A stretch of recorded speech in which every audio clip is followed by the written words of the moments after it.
You're now listening to CHRISPIRACY. Chris X Matt. Question everything. Break the matrix. We are the ones they fear. If we don't make the change, it's never going to change. CHRISPIRACY. Yo, what's good, everyone? Welcome back to another episode of CHRISPIRACY. I'm your host, Chris X Matt, and there's many Chris's out there, but there's only one Chris X Matt, and that is me. That is I. Welcome back to another episode of CHRISPIRACY, the only podcast where we continue to break the matrix. I want to start out by giving a big shout out to the brother Hotep Jesus. Just good looking out, bro. Thank you for coming on my platform. Thank you for sharing your mind, your point of views.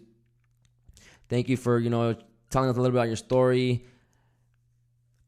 I mean, Hotep has a platform already. For him to do my show was crazy to me. It's still surreal to me. Even though I'm not looking at it like, oh, he's some type of god and I can't reach out to him and he's not accessible. I'm not saying it like that, but a lot of people, even with that type of following, with already some type of celebrity and clout or whatever you want to call it, a lot of people wouldn't look out for smaller podcasts. They wouldn't come on a smaller show that really doesn't benefit them at all.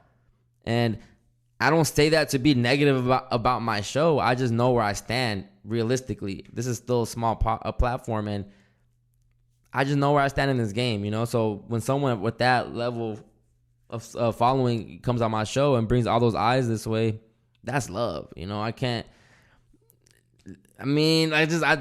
what to say. It's just so dope. And it really puts more like battery in me to where I know I'm on the right path. This is what I'm supposed to be doing.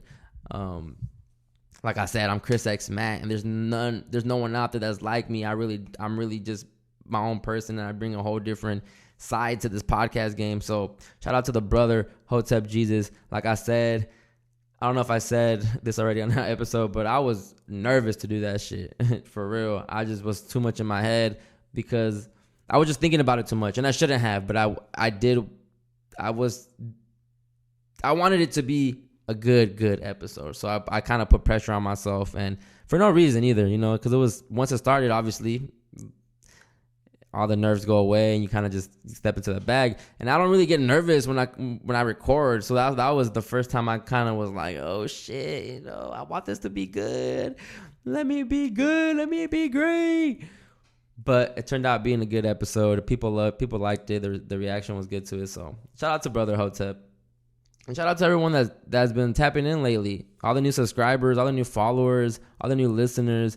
It means a lot. It really means a lot that people are listening and taking something from CHRISPIRACY. Because what I really wanted to accomplish with my Overly Blunt podcast, I didn't get to. I kind of stopped it early, but CHRISPIRACY is getting me is growing faster than the other one did, and is more receptive. People are being more receptive to CHRISPIRACY. But people have been asking for the OB shit as of late, and I feel like I've talked about this on the pod too. I feel like I need that back to keep that balance in my life, as far as not always talking about this stuff, not always talking about information. Sometimes I don't want to have a guest that is gonna talk about a new theory or a new whatever, all this truther stuff. What if I just want to kick back and be a normie? Let me be a normie sometimes, man. Just let me be a normie sometimes, because I need that balance. I just need that balance. I'm still tethered to some extent, So I'm excited to bring back the Overly Blunt podcast. And I really, honestly, I want to clarify this because I think some people get confused. All CHRISPIRACY content, all CHRISPIRACY videos and stuff. Well, the CHRISPIRACY on YouTube would be under Overly Blunt TV. Overly Blunt TV is my YouTube channel. It is the channel that I'm going to be dropping all my content on. So basically, Overly Blunt Company is the company. So CHRISPIRACY is under the Overly Blunt umbrella. And my other podcast is as well.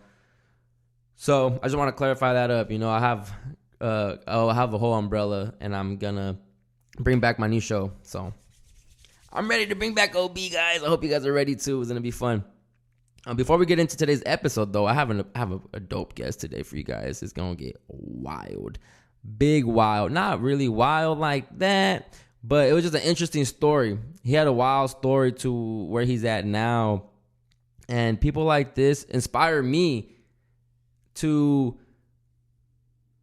They keep putting that battery in me to take that leap of faith soon, where just let go and let the universe guide you. And this guy just has an amazing story. He's a nomad. He's on that van life. He's always out here just driving around. No home to really call his own, I guess. Like a physical home house, I guess. He doesn't have that. But then again, this whole, realm is our home. It's just that it's been divided to keep us divided. So we put borders up. We make cultures. We make languages. So everything to divide us and to be like, oh, these are my people. We're all the people. We're all people. And that's what it is. This is our home. And this is a playground. And the people that run this place, they know that. They know that it's just a playground. We're really special beings, and we don't be taking that into consideration a lot of the times. So yeah, this whole earth is ours. This whole realm is ours. This whole dome is ours. Whatever you want to consider this shit, it's ours. If you're trying to be technical, I guess. So I appreciate someone that takes that leap of faith to go on a nomad journey when they have it all. When they have the quote-unquote society success story, where you have a hot girl, you got money, you got a business, nice cars and shit, materialistic shit, right? Everything that quote-unquote is supposed to be happiness and success. So,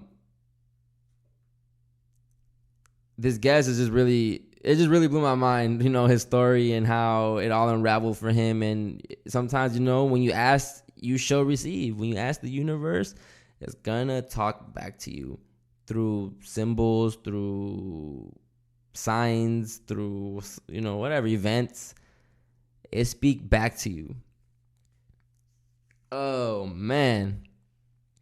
But before we get into that episode today, before I introduce my guest, I also want to give a big shout out to Brother Berg, because since that episode has dropped, people just been 33 everything everywhere all the time. Since then, we started 33 minutes, Brother Berg. So that was an amazing episode. I really enjoyed that. People really enjoyed that episode. I think I should go really tap into that. And just listen, bro. Like, honestly, like, when you listen to CHRISPIRACY, just listen. Don't listen with the intention of wanting to walk away with a new mindset. Don't listen with the intention of, oh, I'm listening to CHRISPIRACY because I want to be a better person and go on my spiritual awakening. No. Listen to CHRISPIRACY for some entertainment. Listen for entertainment purposes only. Let's have fun with it. Have fun with all these theories, conspiracies, whatever truth the guest is speaking on my platform. Just enjoy it, because at the end of the day, guys, we don't know what the fuck is real or not. And I'm not saying like my computer in front of me isn't real. I'm not saying this microphone in front of me isn't real. I'm not saying it like that either. I'm just saying we just don't know. We don't know what happens when we leave out this world. We don't know nothing. Everything is speculation. You can try to figure it out as much as you want. You can keep going out there and finding pieces to this puzzle. You can keep going out there and finding Easter eggs. But the point is not to figure it out, because we're never going to figure it out. Ever figure it out. So that's what I mean when not knowing what, we don't know what's fake or real. We don't know what information is real or not out here. A lot of the stuff that's out here can just really just be to keep us divided and keep creating sides, and then we believe it and we manifest it. That's why I be telling people, like, everyone be talking about gulags and on social media too, even Migos. They're at a gun, they're at a paintballing type of arena thing, and And I think Quavo puts gulag and shit like that. And it's like, yo, we really about to manifest these gulags. We manifest this shit. We're going to manifest the concentration camps because we're the ones out here that have it in our mind that are scared that this might happen. Well, imagine if everyone just out and about. Imagine if they declared COVID, right? Or they said pandemic. And people were like, okay, cool, whatever. We're going to keep going about our day. But no, you have that majority of people that listen, that are sheep, that go with whatever is being told, the whole narrative. And that's the unfortunate part. So when you listen to Conspiracy, hopefully you just if you go away with a new way of looking at things, then hey, that's a double win for me. But no pressure. This shit really can be overwhelming sometimes. Just trying to figure all this out, especially if you're kind of questioning things right now, and then just being thrown all this in front of you. You know, especially on Twitter, if you find the community right now, it'll be a lot if you're just not up, if you don't know what's going on really. Me, I've been kind of prepping myself mentally the last few years to where now, it makes sense. So it's not too much that I have to digest and not too much that I have to process. But imagine being brand new, being a normie, and just really walking in and finding Murph's account or finding Human Vibrations account, finding I's account, finding all these, Brother Berg, finding these people's account, all the GG33 accounts and the numerology accounts, astrology. Imagine if you're a normie and you walk into this community, you're going to be like, what the fuck going on in here? There's a bunch of shit going on in here. It's overwhelming. So now, how can we make it fun? That's where I'm at with it. But man, I already said so much. Let's get into today's episode. Again, I told you guys already, I'm excited about this episode, about this guest. He's inspired me to maybe, take up this van life one day, or not even just the van life, to really, really just take that leap of faith. Take that leap of faith and just believe, and manifest. Power of belief, power of manifestation, positivity, and people like this really just, like I said, inspire me, bro. Like for real, because especially right now with all this COVID stuff, right? When all the lockdowns and everything happening. Well, everything's opening up now, but it was a point last year where even a lot of people now are more on the self-sustainability type of time. That's what they're all into. Self-sustainability. Let's, I don't want to be tied down to a home. Let's go out on the road. Let's go to nature. Let's be out, like kind of off-grid type of thing. That's becoming like a thing now because of the way the government is becoming, is becoming the tyranny and all that shit. So I get it. I get that people want to be off grid. I get that people don't want a house, don't want to be really found. They want to just be able to go and leave anywhere, be prepped. And that's really being prepared to me all the time, man. Like that's why, to me, it was interesting to have this guest on, because I wanted to know more about this lifestyle. I know you guys are familiar with Una as well, and I've had her on the podcast, and that's kind of how she is, where she's just on that road life and just always going out and about, just moving out here. So it's interesting because people make it work. If you have faith, the universe favors you. If you have faith, the universe favors you, especially with a positive mindset. Especially when you're not even thinking like, damn, how am I? If you don't have no negative thought, you're always thinking like, I'm gonna get by. Something's gonna happen. The universe is gonna bless me. Somehow it does. And your energy that you put out back into the world, the universe reciprocates that shit, aka karma. So yeah, do that shit. So I was just interested to know more about this van life, this nomad life, being off grid, building a moving van, converting a van into a home type environment. So I'm real intrigued to have on the show today the good brother Nomad Brad. How you doing today, sir? Hey, good afternoon, brother. I am doing wonderful today. The sun is out. It's warm. The birds are singing. It's a good day to be here, my man. It's the new year. It is. The true new year. So first of all, thanks. Thank you so much, Brad, for coming on my show. I do appreciate it. It means a lot. You have a very interesting story that I don't know if we should just jump into it right now, or we should, I don't know if you want to introduce yourself, if you want to let people know who Nomad Brad is, but this story is pretty interesting. Yeah, man, I feel that. I mean, there's a lot to get into, but I guess where I'm at right now as Nomad Brad, the thing that people would want to know is about 4 years ago, I just literally sold everything I have, and I bought an old cargo van on eBay, And I have some construction skills, so I converted it into a full-on camper, tiny home on wheels, and I just started traveling the country, man. I'm gonna stop you right there because I actually wanted to ask you about construction skills because You got it. because you, yeah, I seen your videos how you do the work, the things you do to these vans and all that, but that skill has to come from somewhere. Did you do that growing up with your father or something? Yeah, so I grew up on a farm actually, and so from a young age, I mean, there's pictures of me in diapers, like outside, moving around sticks and just working. That's Yeah. just the farm life. So I grew up working with and building and using tools. But then for about 10 years, I was a heating and cooling technician. Okay. And so we did a lot of installations. You'd have to do sheet metal work and electrical and plumbing. So I learned really the majority of my skills came from the trade that I did. And no schooling or nothing like that. It was just all just practice at home. We had to go to schooling for the yes. heating and the air, huh? So let me tell you about Oregon. Okay. In order to do heating and air here, all you have to do is get hired by somebody who has a license. So I knew a dude that owned his own heating and cooling company. And when I was 22, he hired me and he just taught me everything he knew. And he did send me off for some trainings, which was super kind of him. I'm grateful for that. He flew me to Arkansas, flew me to Las Vegas, flew me to Illinois, for some technical classes. But I don't have any official trade school. I'm not in a union, no official licensing. I mean, you're an apprentice then, right? Yeah, basically I was an apprentice. All my skills came from on the job. Yeah, but I mean, those are skills that you still carry on to this day. So I mean, it's shit. Because you need the heating and cooling experience to install the heating and cooling in the vans, correct? Yeah. I installed a propane tankless water heater in the bus that I built. So that was straight, from my heating and cooling days. That's interesting. Where did you grow up in?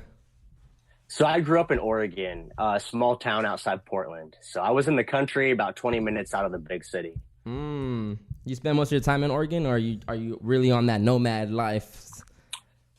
So growing up, I spent my entire life in Oregon. And it's funny because I tried to leave Oregon about 3 different times. I tried to move out of state because I was like, I've been here my whole life.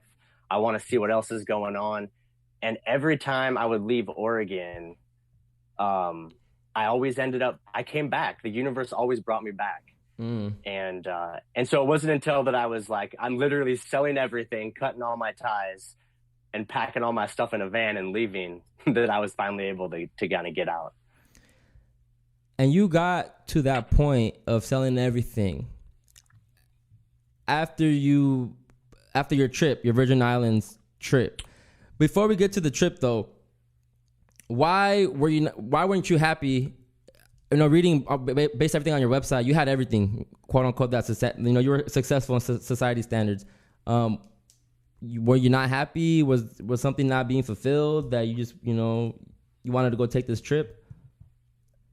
Yeah. So, what I found out was that I had gained all those things, all the benchmarks, all the stuff that, growing up, you don't really question it. You're just like, everyone says, buy a house, start a business. That's the American dream. Own your own business, do all these things. But I feel like there's never a focus on what's the end goal. And so I found myself, this would have been about 10 years ago. So 2026, I found myself with all these things, a business, a house, toys, girlfriend. And I felt like I was an employee to my things, So like what I tell people is I had a house, and then, in order to maintain the house, I had to get a lawnmower. And then the lawnmower, you have to have gas for it. You have to maintain the lawnmower. And then you want to clean the patio. And so you got to get a pressure washer. And it just keeps rolling, buddy. And before you know it, you're like 5-6 things down the line and you have this whole fleet of shit. And I didn't have any time. And so it really coincided with my spiritual awakening. I kind of stumbled onto Abraham Hicks and I got into like some early David Wilcock and some Graham Hancock, and I just started to question things and the nature of the reality of our reality. And I just realized this, this wasn't it. This wasn't it for me. And I really felt a crunch on my time, and I just wanted to have more time to be able to do the things that I wanted.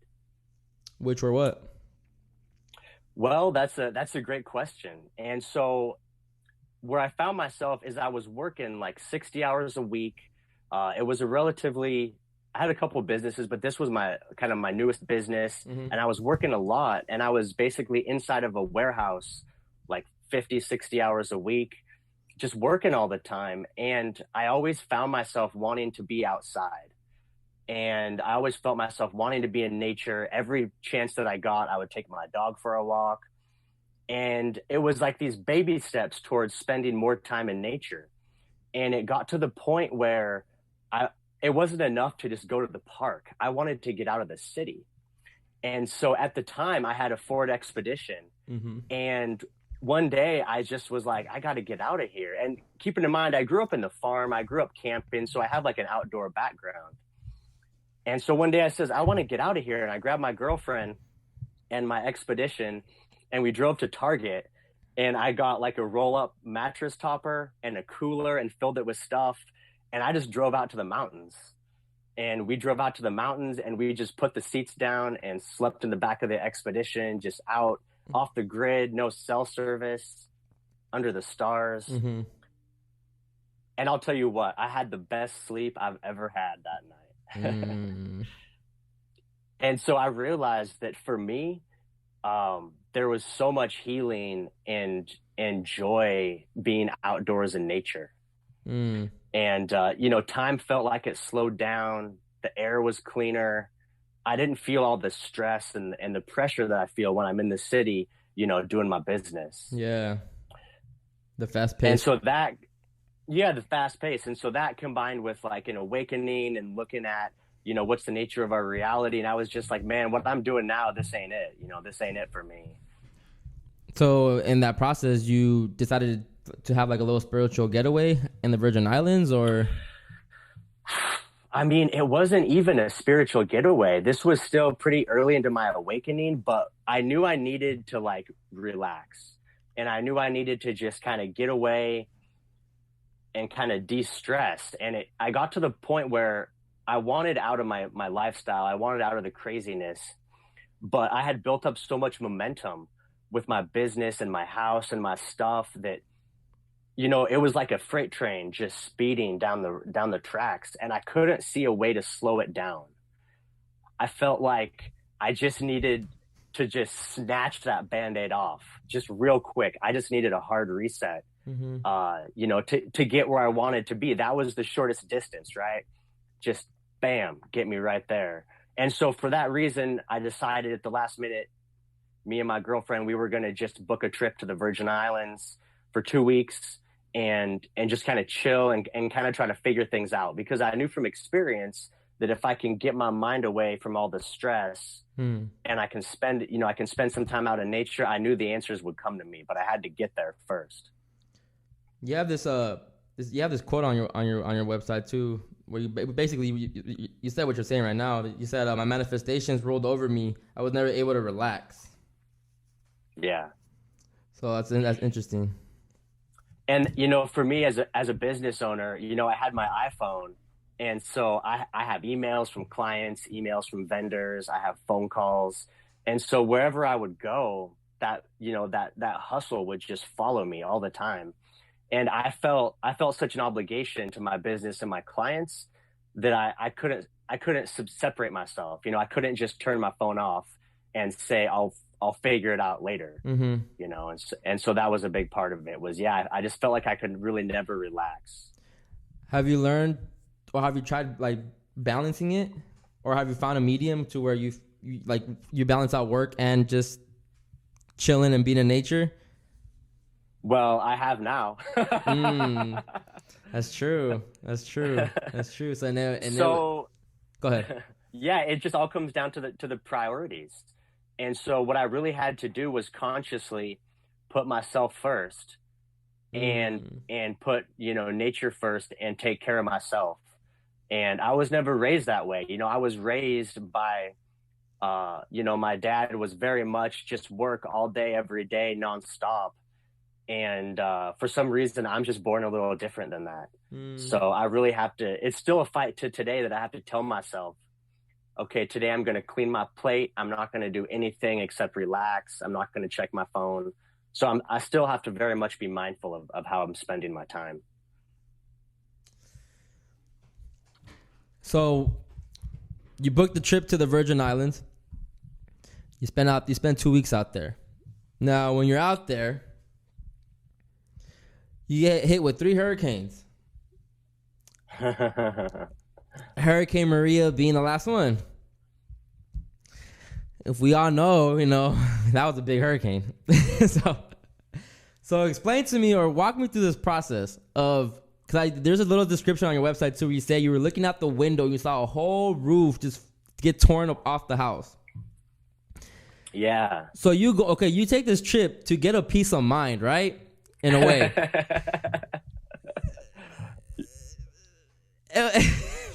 Explain to me, what was your reaction before you realized it was a blessing in disguise? So at the point we went to the Virgin Islands, to St. Croix, I was already pretty deep into manifestations. I had seen some small examples of it.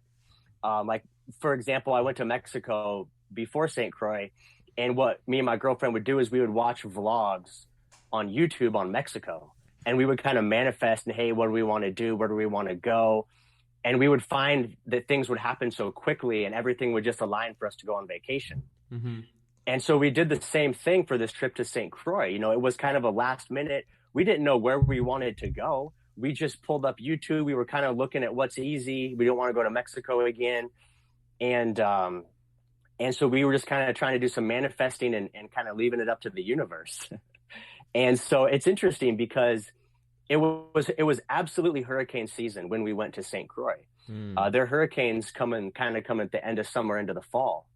But we looked up online and they said, hey, there hasn't been a hurricane in 10 years in St. Croix. And so we said, 10 years, we're only going for 2 weeks. It can't be a problem, So we booked that flight and hopped on a plane to the Virgin Islands, man.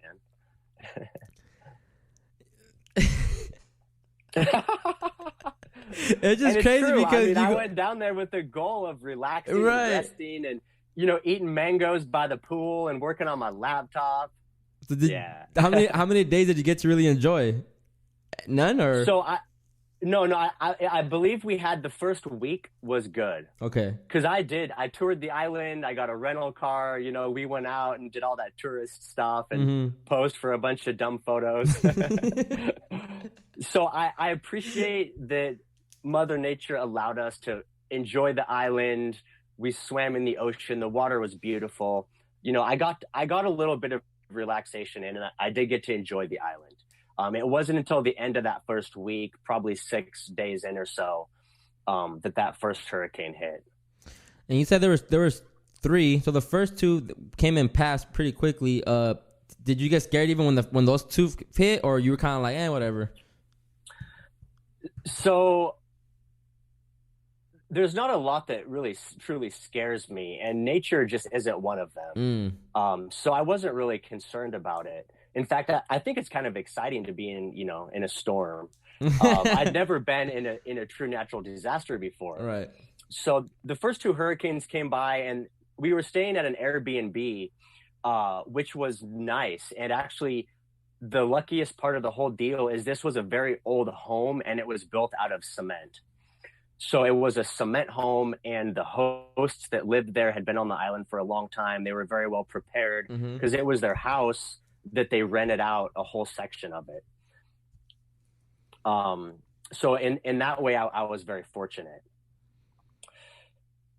Okay. But I forget where I was going with that one. The first 2 storms were... Oh, yeah. So the first 2... the first 2 that came by, there was some heavy winds and some rain. And so we lost power for a few hours, and there was enough rainwater that we went and got homeowner went and got some sandbags. And so, we kind of helped out. I mean, we're just chilling. You can't really go enjoy the island. It was a good amount of water backing up, because in the islands there, they don't have like gutter systems, and it's very primitive. So the water would just build up in the streets and then kind of flood under the fence into the property. So we were just kind of chilling, hanging out, filling some sandbags, but nothing serious. The first two were pretty smooth. And that third one came, and then how did you guys? Did it feel different? Did that third one feel different? Did it feel more strong, like right when it came in, or? So the difference is the first two came during the daylight. Oh. Which was cool because you can kind of see everything happening. Right. You know what's going on. The third one, it didn't even start picking up wind until I think like 10 or 11 at night. And so by that point, everybody's inside and we're in our rooms. And keep in mind, the first two went by and they were easy breezy. It was no big deal. Right. So this third one is cruising over and we're just like, oh, another hurricane. Cool. We'll just kind of hang out and wait for it to pass. And I feel like about an hour into it, we realized this wasn't like the first two hurricanes. This one was going to be a little bit different. Man, I didn't know how to react. I'm over here on vacation and I have to deal with this. And you're forced to deal with it because you can't leave, you can't fly out. So what's running through your mind then when you really start seeing like all this shit get just destroyed and destruction happening? Are you kind of like, protect my girlfriend, protect myself and my girlfriend, or go help the people, or what's running through your mind? Yeah, so everyone was in their own rooms, and for me, as a guy that has some experience in construction, like I knew the building was fine. It was literally concrete. I mean, I'm like, there's no way that we're really gonna get hurt. So, like for me, I really wasn't fearful of my life, and I wasn't really concerned about getting injured. So for me, it was just more exciting to kind of see what was going on. And so I remember, I went into the bathroom because there was only a couple windows in the room. And so I'd go into the bathroom, and it wasn't like a traditional window like what you got now, the white sliding glass window. It was like a concrete wall, and then it had bars in it, almost like, like a prison, but not a prison. It's to keep people out, like for security, right? Like a security window, a metal security window. And then it just had these little metal like flaps on it. So it didn't seal 100%. And I remember going in the bathroom and you would hear the wind outside. And I'd never experienced this before, but it reminded me of like a dubstep song. It made this real grimy, like, whoa, whoa, whoa, whoa, whoa, whoa, whoa, whoa, whoa, whoa, whoa. And it would just resonate and pulse, dude. Oh, man. And it would just echo in the whole bathroom. And I remember just like the sound and the experience was so crazy. And so I walk out and I go into the bedroom and I'm laying on the bed, and we had one big sliding glass door. Mm-hmm. And I remember laying in bed with my girl and we were watching the door, and the whole door was just flexing, like in and out, like just bowing. Like, honestly, I really thought that the door was going to get sucked out or like shatter or something. It was like moving that much. And so that was the only concern I had, was that something was either going to get blown through the window and like shatter a bunch of glass, or, I mean, maybe it would like suck the window out and then suck us out with it. Right. So, I mean, that was a possibility. Yeah. So, I was a little concerned, but I really wasn't in like a fear state. Right. How long did the last storm last? So the hurricane, man, it really, the eye, I think it took about 3 or 4 hours for the eye to go, from the very front and pass us. And so in that time, I'm pressed up against the window, I'm looking outside, and there's no power anymore. There's no street lights. You can't see nothing. But I would see like there was a story above us, and up above us there was like a deck with like a roof on it. And I remember looking out and I saw the roof above us just like ripped down and fell right on the ground right in front of the sliding window. And I'm watching, and the wind comes and it swoops it up and it blows this huge roof piece and like just tumbles it across the yard, like into the fence. And that's when I was like, yo, this wind is no joke, dude. This wind is no joke. And so that was basically at night. So then in the morning when the sun came out, you guys were able to see all the destruction it did? Yeah. So, we really didn't sleep that night. It was just, there was so much noise outside, and because it was dark, you couldn't see what was going on. Right. So kind of in the back of your mind, you're just like, oh, what is that? What's going on? And you're kind of looking everywhere. And so we didn't sleep. And, as soon as the sun came up and the storm passed, there was still kind of a pretty strong wind. There was a good gust of wind kind of just cruising across. And so everyone went outside, and it kind of reminds me of those disaster movies you see on TV, when everyone's kind of getting up and going outside, and they're like wiping their eyes and everyone's hair is all jacked up. And so the whole sky, this is the morning in the Caribbean, and every day up until this point, you go outside, the sun's shining, it's a blue sky, there's white puffy clouds, there's birds chirping, there's bugs, it's loud, it's like the jungle. And so we go out after the hurricane and it's silent. There's no bugs, there's no birds. The whole sky is like gray black. It looks like a rainstorm, but there's no rain. It's just black. And I remember it was super silent, but the one thing you could hear was an alarm system, like a chirping, just a constant like chirp, chirp, chirp. And so we walked around the side of the building. Kind of on the side of this building, there's like a big long corridor where they have their swimming pool, and then there's like the front gate, how you get in and out. Yeah. And the neighbor's house next to us, it was a wood house, and the entire roof was like peeled open. It looked like a pizza box. Like it just peeled open, and it was connected on one end, and the whole piece was laid over the fence that connects our property and like down onto the ground in our yard, just peeled back and laying on the ground. What the fuck? And so like the whole inside of that house just got dumped on with water. Everything that was in that house got blown around and sucked out. I mean, if we were staying in that house, like we could have died, it was bad. Was there people that lost their lives that you know of, or? So I don't know of anybody that lost their life. So there's two sides of the island on St. Croix. There's Christiansted, which is kind of the higher end touristy part, and then there was Frederickstead, which was the part we were staying in, and that was more like where all the locals live.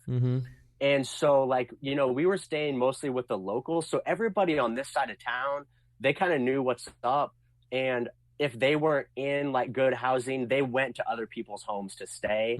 So I didn't see any loss of life, thank God. And I didn't hear any firsthand accounts of it. And I know that even though my story was pretty intense, our island was not the worst. I know St. John got hit way harder, and there were for sure people that died on St. John. Damn. So it was real, man.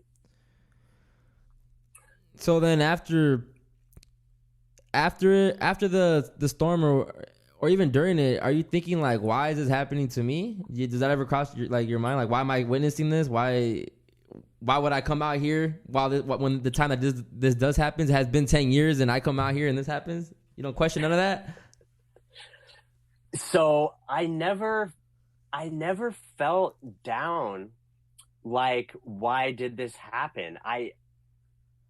I never felt really sad about it or depressed. I was too like caught up in the moment. And for me, it was exciting. I mean, that might sound kind of bad, but I had such just a boring day-to-day life, and I had like no adventure in my regular life. And I'm like, this is it. We're out here living. Right. And I'm just like seeing these things that are happening. It was just, for me, it was more moving to see the power of Mother Nature. and to just experience this event. I really felt like I was experiencing something very unique. I know you also said And that. so I never felt why me. I know you also said that you experienced it's probably the most community you've ever experienced as well. The sense of community. Yeah. So, I come from a part of the country, and specifically the area I lived in, it wasn't a very tight community. And so it's kind of everyone for themselves, and there's not a lot of people helping each other. You don't talk to your neighbors, you kind of wave at them when you go to your house, but you don't interact. And so you're kind of, I lived in a subdivision, and I had neighbors all around me, but I was very much alone. I didn't know any of these people. And so going to this experience in the Virgin Island, there was I want to say there was about probably 6 different people that were staying in this area with us within these walls of this Airbnb. And I didn't know any of these people. They were from all over the world. One couple was from Puerto Rico, actually. Wow. And they were also just there on a quick vacation. Puerto Rico is a real short flight. Mm-hmm. And once the hurricane kind of settled, and we all kind of just looked around, and the whole yard was trashed. I mean, all the plants were ripped down, everything was busted. And so we just kind of started cleaning up, like we were just turning over pots and lifting up plants, and one thing led to another. And then we were, restacking sandbags and clearing limbs, because the exit to the property was barricaded by this broken down, the roof and some trees had covered over the exit. So we literally had to kind of dig out debris so that we could get access to the street. And so it just kind of snowballed, as in one thing after the other, and everyone was pitching in and just helping each other. And not that long after, I mean, when we first walked outside, all the girls were crying and, oh my God, I can't believe this happened. And all the guys were just standing around like, what the fuck, bro? Just kind of speechless. But within an hour, once we kind of dealt with, okay, it's reality, we're here now, everybody just came together and we started joking and laughing. And, some of the people were making food and cooking food, and then some of the people were helping clear debris. And I realized that, some people would look at this as an absolute tragedy, and man, look what happened. And, oh, what's going on? What are we going to do about it? But everyone was so positive. Like, out of such tragedy, there was so much positivity. I didn't find happiness like this making a big sale back at home, closing a big sale or going out with the buddies. Right. There was no community like this. And so I kind of realized that when people come together and they're helping each other, and the motivation isn't around money, I realize it's a whole different vibe. Yeah. Do you think that we, as a society or civilization, whatever, do you think we need some type of disaster like that to happen to maybe unify us, because we're so divided?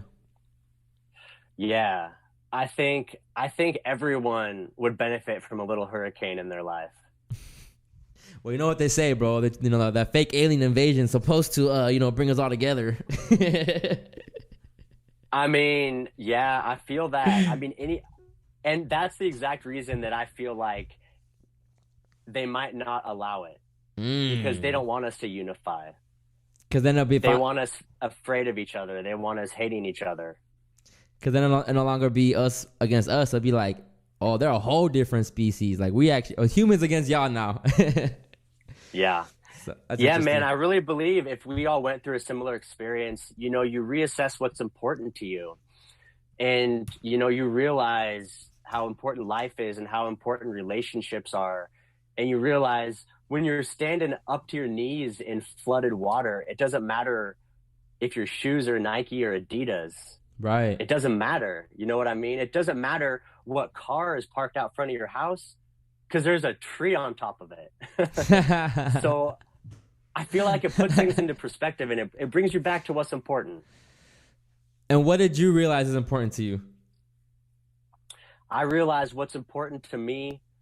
The overall theme of my life ever since then has been spending my days doing things that bring me love, joy, and peace. If the things I'm doing don't bring me love, joy, or peace, I'm not interested. And now but that includes a lot of different things, because helping people brings me that. Making food brings me that.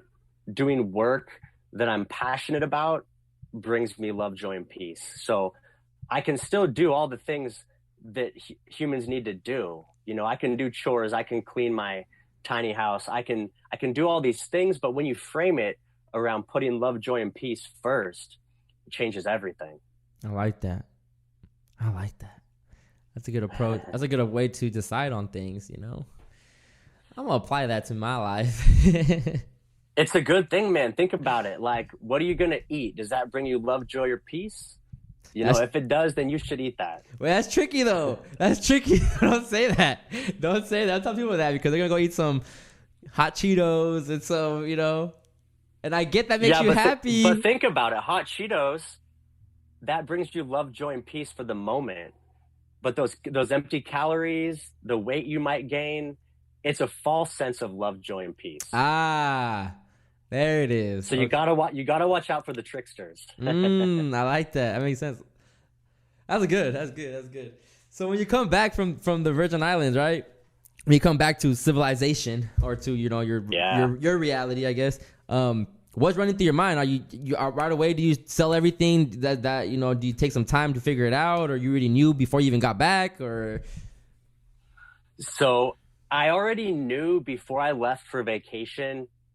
I knew that I was going to be leaving my business. Like, I had already kind of decided that, but I had no idea what direction, and I didn't know to what extent I was going to, you know, really take a step into a new direction. So it was really through the hurricane that I realized, you know, we were so happy. We didn't have nothing. There was no internet for almost a month. You know, I didn't even plug in my MacBook, you know, and I was so happy. Yeah. So I got back and I was like, that's it. I'm selling everything. And I want to just spend my time, you know, doing those things that bring me love, joy, and happiness, peace, joy, and happiness. And so I sold everything. And there was a bit of a transition between selling my business, selling my house, selling all my stuff, and actually hitting the road. So I rented an apartment for a few months. And while I was in my apartment, I wasn't working. And so I was on YouTube every day. And I was just trying to figure out, you know, what's this lifestyle? What am I going to do? And that's when I was looking at like backpacking, you know, being a digital nomad, traveling internationally. I looked at doing work camping. I was even trying to just 100% volunteer for a charity. Like, I wanted to just, you know, catch a flight to South America and just help people, you know, dig holes for water or whatever they need to do. Right. But I realized that the way the world is, you can't just do that. You know, if you want to go help out a charity, like, it takes money, you know, you can't just volunteer. So that actually shocked me a lot. And, you know, I kind of decided that for me, the next step was, I caught on to van life. You know, van life was picking up at the time. And I said, hey, I got the skills. I know I can build one out. And that would sound kind of fun to me to do some traveling. And it started out kind of wanting to visit my family, visit my friends, and visit all those people that I never had time for. You know, I was so busy working, I never had time to see people. And I was always say, oh, you know, catch you sometime, see you another time. I can't come out, I'm busy. I can't come out for Christmas. And so I started out building that van and hitting the road and just trying to reconnect with those people. Van life. I like it. So you spend time on YouTube. You came across a van life. Do you remember your first van that you did? You said you bought a van off of eBay, correct? Yeah. I bought a van off eBay, and so it was about, at the time, it was probably about 7 or 8 years old. It was a used cargo van. It had like 200,000 miles on it. It was, I mean, it was a crazy old van, but at the time, their inventory was super low. It was just hard. I think because van life was getting so popular, it was hard to find vehicles that were affordable. So I found one on eBay and I bought it, and I was lucky. It happened to be only a few hours away from me. So I drove down, picked it up, and I brought it back. And I was still at this apartment, but I put in my lease I put in to end my lease. Mhm. So I only had like 30 days left of my apartment. So I had this cargo van, and I would drive it to Home Depot, and I would work on it inside the van at the Home Depot parking lot. Mm. Because you weren't allowed to work on vehicles in my apartment complex. They didn't Yeah. want a bunch of cars Right. up on blocks and oil everywhere, which I get it. And so I was like, well, I got to build this thing. So I built it in the parking lot of Home Depot.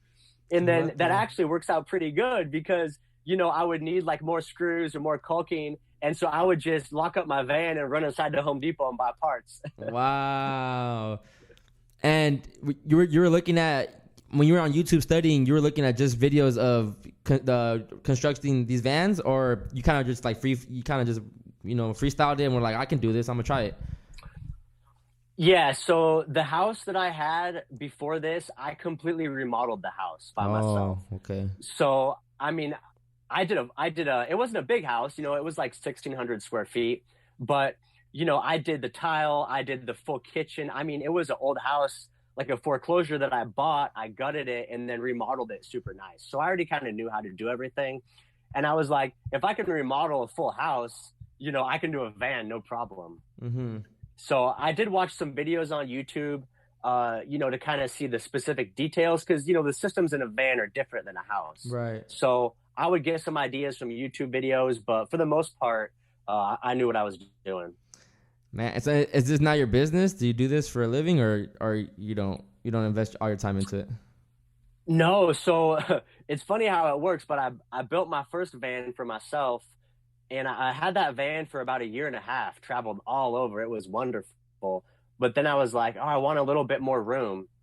So I sold the van, and then I bought a short bus, which was amazing because you could stand up, you could walk around. Yeah. I mean, going from a vehicle where you can't even walk around to having like an aisleway. Yeah. Oh man, it was a game changer. So that bus was dope. That was one of my favorite build outs. And then I had the bus for a while, and I was on Instagram, and somebody was like, hey, let me buy that bus. And they gave me an offer that I couldn't refuse. And I was like, well, I guess I'll sell it. I'll just build another one. Yeah. Man, because they look cool. I was looking at your YouTube video. I saw the one that you just did, the short bus, the red one. Yeah, Big Red. Yeah, Big red. I'm like, yeah, this is genius. Like, you can put a whole recliner in there, like the way you, all the little details, the cage, the way, like, everything out of the way, so you can still walk, and you just find the ways to do it. I'm like, man, this is dope. The whole shower you put in there. I'm like, this is crazy. Oh, dude, that shower was so nice, bro. Bro, to this day, I've never had a shower in a personal vehicle. That build out was for a friend of mine. And when I put that shower in, I was like, damn, this is fancy. So wait, you usually don't put showers in the vans? No. Damn. No, because I shower outside. Like, the lifestyle I'm living, I'm mostly out on forest land. It's like camping. Right. And so I have like a propane tankless shower system. I just do it outside. And you live this nomad life alone? Like, did your girlfriend follow you after your trip, or she kind of was like, I'm out, I ain't with that? Yeah. Dude, she was a soldier, man. She was down. And so we traveled together for 6 months, and you know what? It was easy. It was easy traveling with her. We were both just down, and we were so much about nature and just, the spirituality and law of attraction and manifesting, that like, we just really enjoyed the time. We enjoyed it. And it was, I mean, you would think living in a van with somebody, and like, I mean, you're like squatting down, peeing in a bottle right next to your significant other. Yeah. It sounds weird, but bro, it wasn't bad. And but you know what? After 6 months, I just decided in order to really level up and reach that next level, I needed to be by myself. And I'm the type of person, based on the way I was raised and some of my struggles growing up, I have a tendency to put other people's needs and desires before mine, and I tend up losing myself in the process, and then kind of resenting that person. But in reality, it's my fault for not being strong enough to maintain a strong frame. And so I was able to realize this and realize I needed to do my own thing. I'm the opposite, bro. I'm selfish. I need to figure out how to, put others before myself, to be honest, because I'm all about just me. And I'm maybe because I'm young, but I'm really all in. If I'm not happy, I don't care who's happy, because I'm not. I'm one of those people. Yeah. You know? Yeah. It's bad, but Yeah. Yeah, man, I believe it's all about the way we were raised, Yeah. and we end up kind of developing ourselves based on the environment that's around us. So you grew up in an environment where you were able to thrive in that type of situation. right. And I grew up in an environment where, in order for me to thrive, I had to kind of put myself on the back burner because I saw that helped, the situation stabilize. Yeah, growing up, everything was just always, my parents always just, gimme. And then I would just ask and receive, to be honest. And it's a pro and a con, because it gets to a point where I'm not used to working for things. I'm not used, now I'm getting older and it's like, oh, I want this podcast shit. I got to make it happen. It ain't going to just happen. Mom can't make it happen. Dad can't make it happen. Like, you got to make it happen. No, That's a fact, bro. That's a fact. Man. So, how do you maintain this, like a income while you're on this nomad life or this van life? I know you have different sources of income, as far as like NFT, stocks, and I think. Yeah. So honestly, early like 2017, the stock market was kicking my butt, and I was just like, man, this ain't the way for me. I was making a little money here and there, but you watch those videos and all those guys flex and all, and they got Lamborghinis, and I made $5,000 today before 11 a.m. Yeah. And so I tossed my hat in that ring, but I realized this wasn't for me. Right. And so, at the same time, I had been listening heavy to the Joe Rogan podcast, and so he would have on Andreas Antonopoulos, who was kind of one of the OGs of Bitcoin. Mm-hmm. And so early 2017, I was just listening and I was hearing about cryptocurrency and Bitcoin. And after about 3 episodes of that, I just realized, like, for me, this makes sense. This makes sense as the future. And, everything that we're doing is heading towards digital and computerized and AI.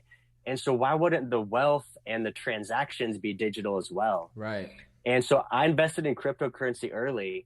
And, the universe, it was just the universe, I happened to get in at a time where you couldn't put money in a wrong place. No matter where you throw down money, it would just stick and grow. And so for the first year that I was a nomad, I was just living off savings and profits from cryptocurrency. And it wasn't until like the second year in that I realized I didn't want to spend all my crypto, and the market kind of popped. And so I wanted to save what I had, and I wanted to go get, dollars to spend instead of crypto. So it's when I started working for my money. So now you say you make the vans. Do you do specifically like specific custom orders for people, or do you kind of just build your own vans, and whenever someone comes across it that wants to buy it, you just let it go? Or Yeah. So, the vans, you wouldn't think it, but vans take a long time to build. Because everything is custom, and, they're not square walls. They have like curves and contours. And so everything is like precision and details, and it's always a different floor plan and parts and pieces. So like Big Red, it took me 5 months to complete that bus. Oh shit. And to build out that bus, I was back inside a warehouse. I was like working all the time under a time frame, and that's not what I'm about. Right. And so I really had to check myself. And Big Red, I only did that build for a friend because he reached out to me and he asked me if I would build it. And I was at a place, where I was like, I had been just traveling for a long time. I hadn't built out a rig in a while. And I was like, yeah, sure, I'm down for a build out. And Big Red was the most intense build out I've ever done. And so, after doing that, it just reaffirmed, my belief that I don't want to be about that lifestyle of just going. So I don't do build outs for other people. If something happens and the universe connects, then I might consider something, but That's about it. You had to be stationed like in Eugene while you were doing that, right? Yeah, so I had to be in one location for 6 months. I had to rent a warehouse to do the build out. You can't do all that kind of stuff outdoors. So, it put me back into the matrix, man. Back into insurance and electrical bills and living in the city, going to the grocery store all the time and just being a part of that energy, man. You're here on Conspiracy, bro. We talk a lot about breaking the matrix, but you have broken it. You have broken the matrix. Let me tell you, man, it gets to a point now where I feel it. I feel when I'm out of the matrix, and I feel when I'm in it. And let me tell you something crazy. Last night, I'm on my way down to Arizona. I just pulled into Arizona to Kingman last night. It's right across the border. Mm-hmm. And it was late. I was ready to sleep. I usually sleep out somewhere kind of hidden, tucked away off grid. But I was just in a hurry, and I pulled into a truck stop. And that's always an easy place. You can sleep. No one's going to hassle you at night. And I pulled into the truck stop. I parked it, hopped back, got into bed, and I laid down. And I just I felt kind of antsy and kind of revved up. And I was laying with my head on the pillow, and I could feel my whole bed just pulsing. And you could hear from the semi trucks.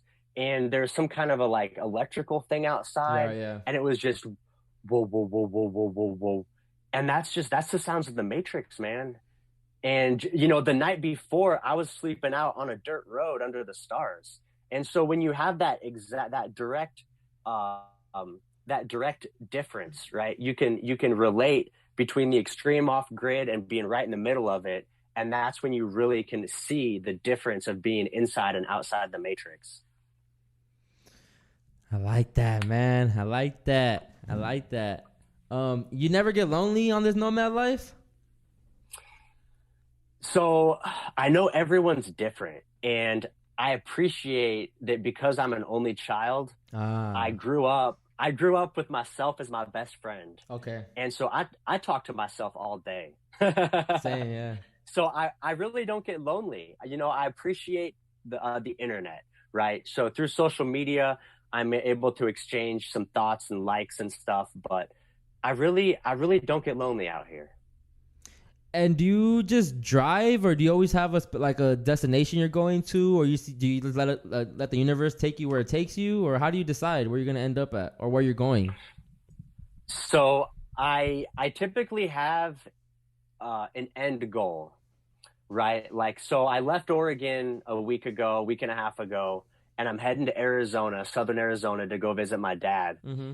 But that's all the planning I really do, because when you get into this lifestyle, the best way to do it is let the universe take over, man, because the universe will lead you places that you didn't even know about. It'll lead you to situations you never could have imagined. And so I like to roll those dice, those universal dice of randomness, and just see what happens. And so I'll literally just start out in the morning. I'll pull up my Google Maps, and I'll just kind of look and say, how far do I want to drive today? 2-3 hours. Let's see what's 2-3 hours ahead. And I'll just kind of look and kind of pick a spot and then go there. So I try to plan as little as possible. Are you big on going to the quote unquote vortexes out here, like Yosemite, Mount Shasta? I don't know what's on the East Coast, but are you big on the Grand Canyon? Maybe are you big on those type of places? Yeah. So actually, where I'm heading right now, as soon as I'm done with you, I'm heading over to Sedona, which is vortex central, bro. Yeah. It is incredible out there. I heard. So it's one of my favorite places, and I actually have a couple nomad friends that are camped out just outside South Sedona. So I'm going to go meet up with them and spend a few days just, barefoot in the red rocks, man. Nice. So you're very spiritual, huh? Absolutely, yeah. I would say I am spiritual, not religious. I like that saying. But you're I feel like you're really spiritual, because me and my homies always say return back to source, go back to source, and you're doing that. That's returning back to source, going back into nature. Like I said earlier, you're experiencing this world as your home, because it is our home. It's this whole thing is our home. It ain't just this house that I'm under, Right. So I like that. I really do like that. I enjoy that. Man, bro, I need to get on this nomad life. Hey man, I tell people I don't recommend it for everyone. No. I'm not a nomad van life prophet. Like, I realized for me, it was absolutely necessary in my journey. And a lot of people, anyone who's been a nomad for more than a year, they love it, and it'll always be a part of them. And if it's for you, man, then it's an absolute blessing. But I feel like it's important for everyone to just find out, how they fit into that puzzle and find out what brings them, peace, joy, and happiness. You have this I like in the that quote you have on your thing where you say my mission was to get lost in nature, be of service to others, and drink green juice. Yeah. And drink green juice. 100%. I love it. Yeah, so no joke, I have a juicer in my box truck with me, and I juice up green. I don't do it every day when I'm out of the city because I can't store that much vegetables. But I do have a fridge, and I do pack it with veggies, so I drink green juice as much as I can. And yeah. Let's talk about because you buy food, and I was seeing it in your video, and you kind of confused me. You're explaining the process how you rotate your food, your expiration food, or the food when it expires. Mm-hmm. Can you explain that real quick? Yeah, so I have a huge stockpile of food in here. I have at least 90 days worth of food. It's all dry goods. It's beans, rice, pasta, lentils, soups, crackers, sauces. So what I do is I filled up my stash, and then everything you have will have an expiration date on it. So, some of my stuff expires in 3 years, but some of my items expire in 9 months. So what I do is I eat out of my food supplies, and then when I go grocery shopping, I grocery shop to replace what was in my food supplies. But everything you buy, because it's newer, it's going to have a longer expiration date. So you're always eating the oldest food. So you're rotating your supply, and it's always going to be fresh, as fresh as possible. So you're grocery shopping for the future, not for what you're going to eat tonight. Correct. Yes. Oh, okay, that makes sense. That's smart. That's actually smart. So you cook all the time when you're on this van life, and everything just as natural as you could do it. Yep. And I do have a refrigerator, so I pack it with fruits and veggies. Okay. So I'm not vegan, but I try to eat as much plants as possible. So what's your thoughts on veganism? On veganism? Well, yeah, on veganism. So I believe that everyone has a diet that is appropriate for themselves. And I believe there is no right solution for everybody. And I think where we get into trouble is when we try to recommend a solution that fits us to someone else, without knowing their history, their body type, how their body runs. And if you look back at our history, some cultures survived on plants, some cultures survived on meat. And so I think there's a genetic history there that we're predisposed to requiring certain vitamins and minerals that other people do not. So I think it's important to really listen to your body, find out what feels good. And that was how I came across my lifestyle. And that's why I say I'm not vegan, because my body appreciates certain animal products.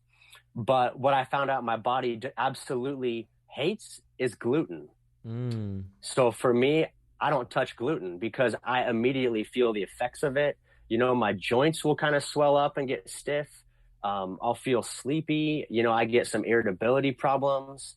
So, I don't eat gluten, but some people, they love pizza, Yeah. So maybe I should try that, because I don't like using the word vegan either. I prefer plant-based. I don't consume any animals myself. I don't, especially dairy. Dairy I cannot do at all. Right.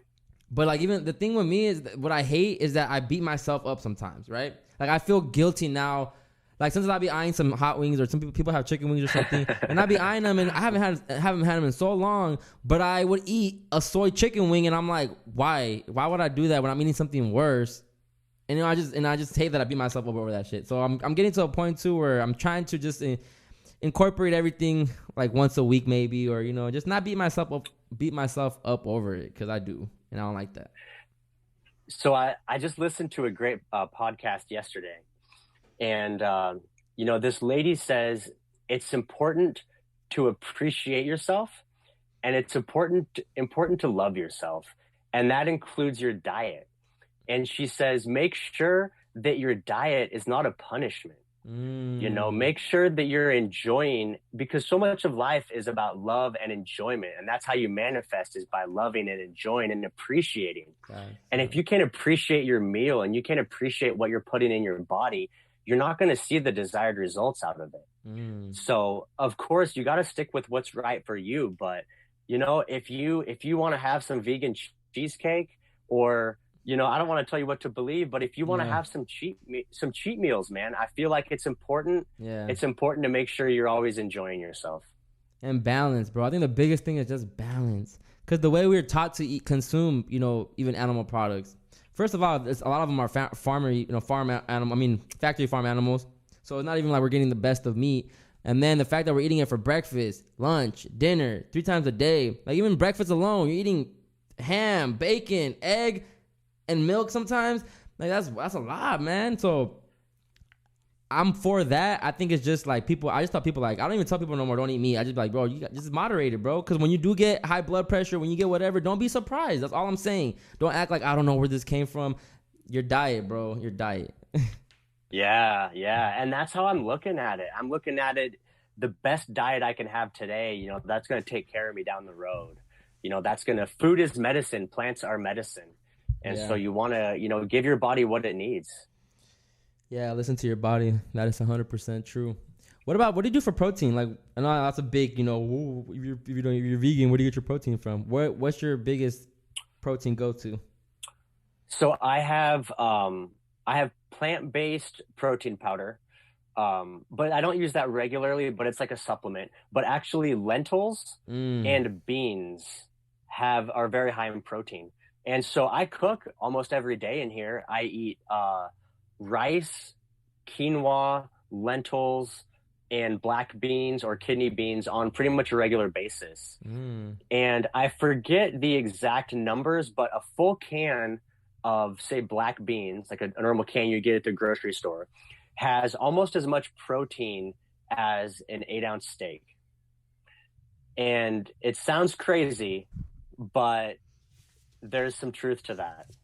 So, but most people, when they eat beans, they're not going to eat a whole can of beans. Facts. You know what I mean? You take a spoon or so, but I'll eat an entire can of beans. I'll mix it up with some seasoning, put some onions in it, so I dress it up. It's not just a can of beans.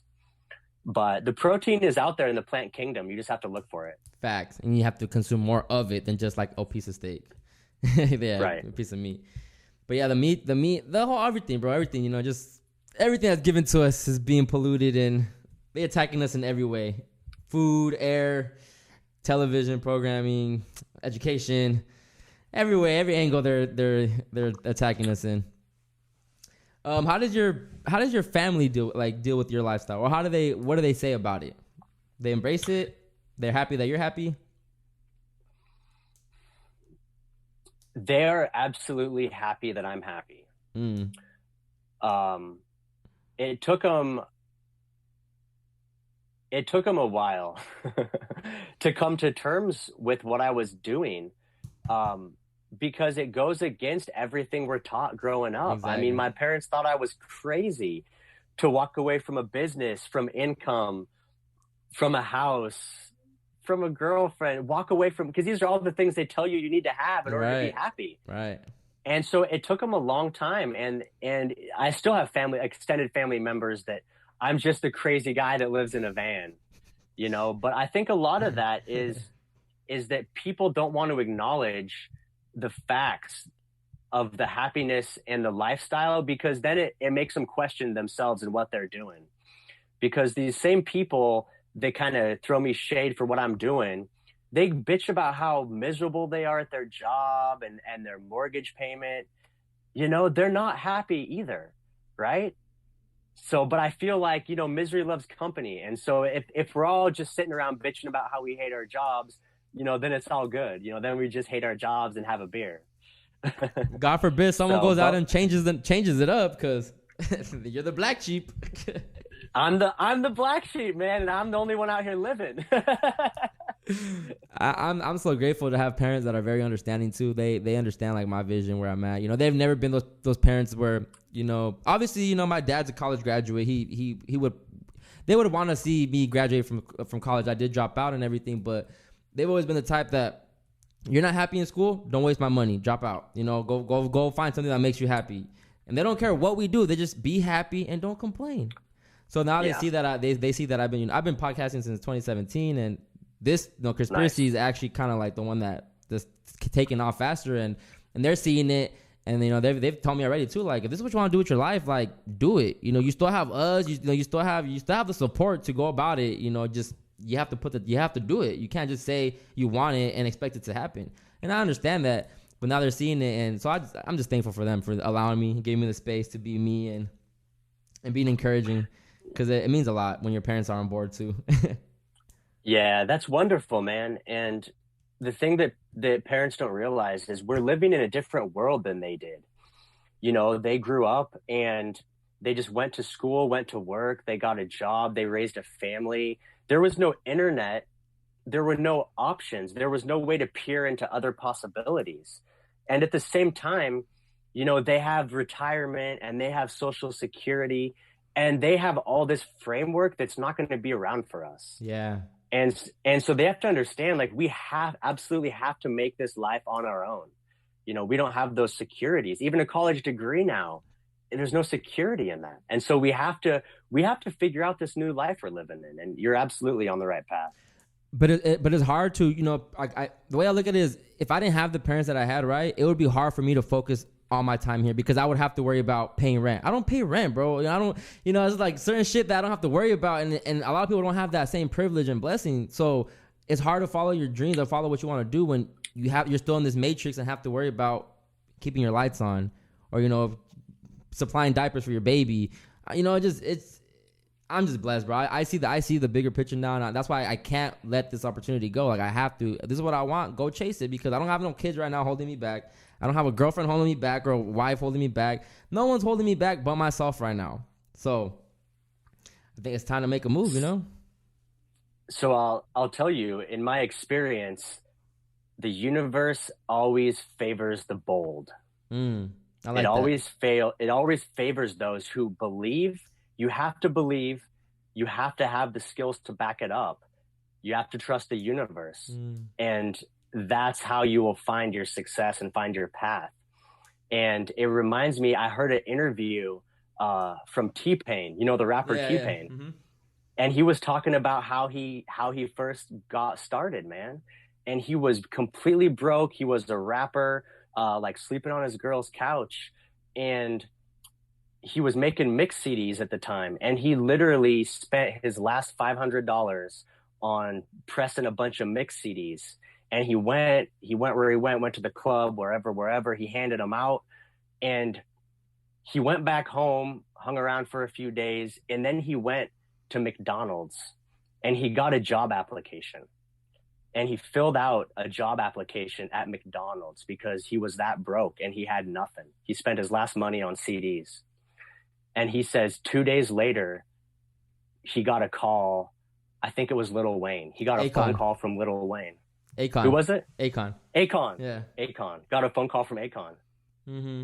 And that goes to show you, if he didn't spend that last $500 on his albums, he might be serving you a Big Mac today. Yeah. You got to go all in. And that's what you're doing. You're going all in. Now, I had a big revelation January. You know, I was on bed rest. I couldn't walk. I had sciatica issues. Never had back issues my whole life, bro. Never been in a car accident. Never. Fell asleep wrong on my leg or my side, whatever. Couldn't walk for a week. Was on a cane for 2 weeks. I started physical therapy yesterday. I had gone back to work last week. Oh, I'm gonna edit that. I don't like giving them clout, but I'm a stalker. I'm a stalker. And so I went for 3 days, and I left the third day because my lower back just started, it started burning up, and I was like, I'm not getting hurt at work. I'm out. So I went back to the doctor. He goes, I'll take you out for the month, go to physical therapy. So I've been doing that. So these last 3 months, not going to work is giving me a glimpse of, okay, like this is what it would be like if I really just went all in podcasting, my brand, go all in on your brand, because I know this is what I want to do with my life. And now I've gotten the glimpse, and I've had my best of guests have happened these last 3 months, the reception has gone up, the listens have gone up these last 3 months. All my time and energy have been just put into this platform, and I've seen it working out. And now I'm at the point where I don't know if I want to go back to work. I don't want to go, and not that I hate where I work at, it's just, do I want to go back to messing up my body when I can really make a living off talking if I really, put my all into this. And that's where I'm at right now, where taking that leap, that leap of faith, because I'm scared of being broke. I'm scared of going through the storm, but I know you have to go through the storm. Like it's part of the journey. It's part of the success story. You have to be broke. You have to go through that. You have to go through the, being down all the time, not knowing where you're going to get your next dollar. But the thing is that I have people that are still helping me out. So I'm not going to be going through no big ass storm. If anything, you can go through a little rain cloud, bro. Like relax, like. So it's just that leap of faith. And I'm finally getting to that point, even getting to spirituality and manifestation. It's like, you know what, it just, energy really aligns a lot, man. Even if you're not aware of it, subconsciously it still aligns. It's the ox year. I'm a rooster. I don't know if you're into Chinese astrology, but it's my friendly year.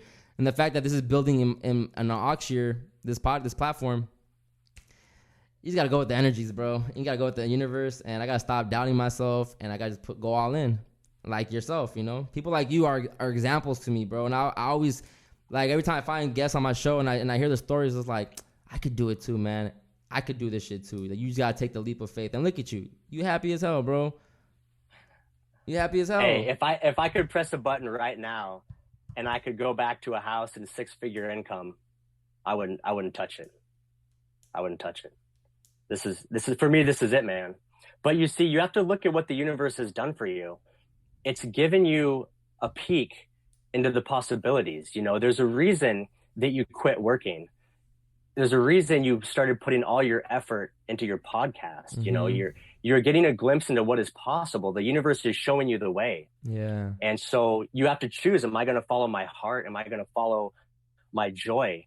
Am I going to do that? Or am I going to let my monkey mind tell me, hey, you need security, you need safety, you need money. And, one thing I would say to you too is not everyone has to go, financially broke or 100% on their own to go all in. You just have to find what that means for you. There's a lot of people that grew up with money, but they all have a story of hitting rock bottom and going all in. So for you, physical therapy, you not being able to work, that might be your rock bottom. True. I never looked at it like that. Because, bro, I was going through it, crying, I have those nights because I live alone too.